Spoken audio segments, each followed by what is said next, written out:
Hi friends, இன்றைக்கி நம்ம என்ன பார்க்க போகிறோம்னா பிச்சிப்பூ செடியில் எப்படி பதியம் போடுறது அப்படின்னு எனக்கு தெரிஞ்சதை நான் சொல்லி கொடுக்குறேன். அதாவது நான் இந்த மெத்தடை தான் ஃபாலோ பண்ணி இதில் பதியம் போட்டு நான் செடி வளர்க்குறேன். இப்போ நல்லா வளர்ந்த இந்த மாதிரி ஒரு நீளமான ஒரு எடுத்து அதை கணுப்பகுதியை நல்லா மண்ணை நல்லா தோண்டி அந்த கணுப்பகுதி உள்ளே வர்ற மாதிரி மண்ணை வச்சு மூடி விட்டுட்டிங்கன்னா போதும்.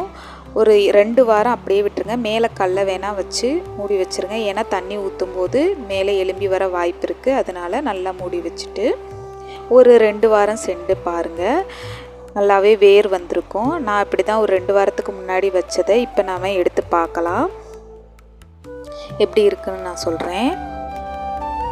இப்போ பார்த்தீங்கன்னா இதிலே நல்லாவே தெரியும். பார்த்தீங்கன்னா சின்னதாக வேர் விட்டுருக்கு பாருங்கள், நல்லாவே தெரியுது. இது 2 வாரம் தான் ஆகுது. இன்னும் கூட ஒரு 1 மந்த் வச்சிங்கன்னா நல்லாவே வேர் விட்டுரும்.